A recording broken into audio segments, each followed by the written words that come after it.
Okay, let's dive into this. Welcome to The Explainer, MBA students. Today we are mastering a truly pivotal part of your MSA10504 research methodology journey.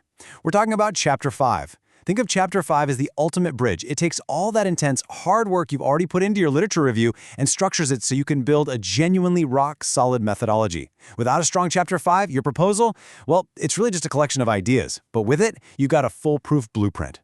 So here's our roadmap for today. We're going to cover Chapter 5 in alignment, identifying your variables, building the conceptual framework, setting up your questions and objectives, writing testable hypotheses, and finally, bringing it all together in the alignment table.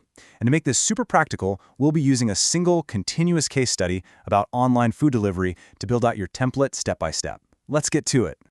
All right, Section 1, Chapter 5, and the golden thread of alignment. Simply put, a good research proposal demands absolute, unbreakable alignment across your problem, your framework, your objectives, and your hypotheses. If these elements don't align, the whole framework just kind of falls apart. Now, you might be wondering, why are we stressing this so much? Well, the answer is 20. According to your lecturer checklist and evaluation rubric, there are 20 crucial marks dedicated purely to this alignment. The rubric actively checks if your framework diagram matches your variables and if your research questions match your research objectives. So we're not just talking about abstract theory here. We're talking about exactly what you need to do to pass with excellence. Let's ground this in our case study. Take a look at this proposed title: The Influence of Service Quality and Customer Trust on Behavioral Intention Among Online Food Delivery Users. A strong title like this really does a lot of heavy lifting. Right from the jump, it explicitly reveals the main variables: service quality, customer trust, and behavioral intention. It also tells us the exact population and context: online food delivery users. Honestly, your title should be exactly this clear. Moving right along to Section 2, Identifying Constructs and Variables, this correlates directly to Part A of your student template, where we really start pulling out the foundational building blocks of your entire study. But before we just start listing things out, we need to cleanly separate a construct from a variable. You know this, but as a quick refresher, a construct is an abstract theoretical idea. Things like customer satisfaction, trust, or motivation. But here's the catch. You can't easily measure an abstract idea, right?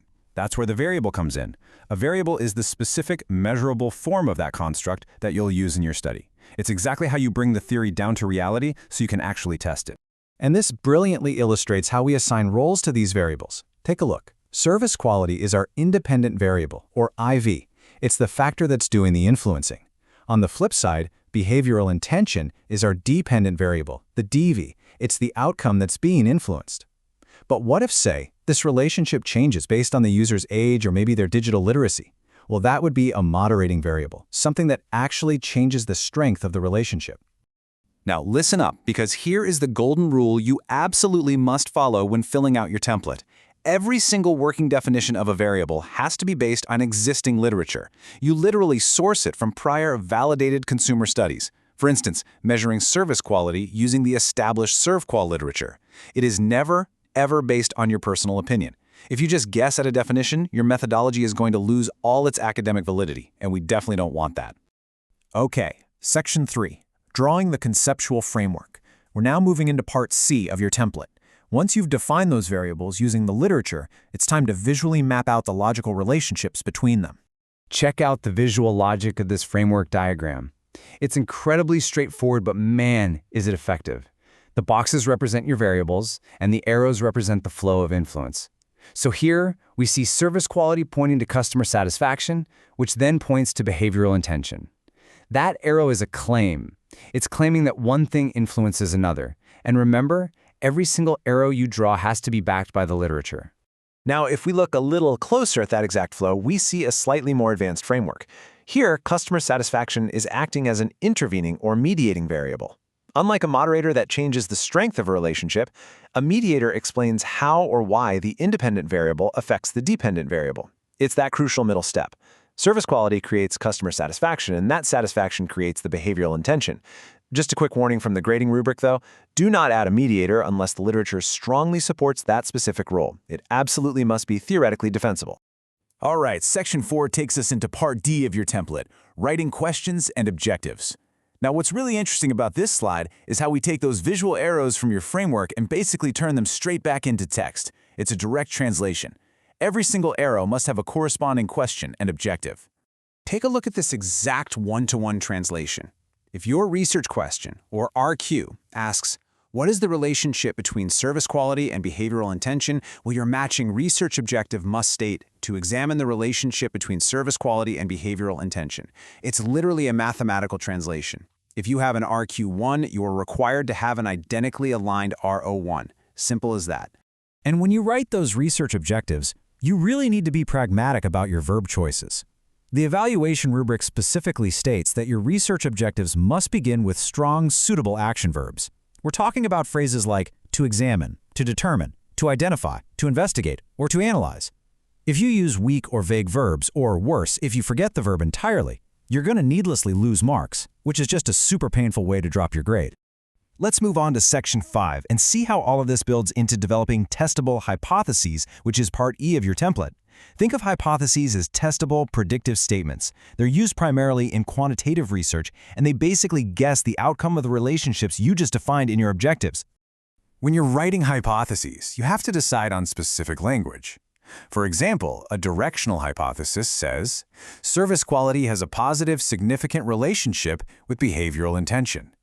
Notice how it predicts the actual direction?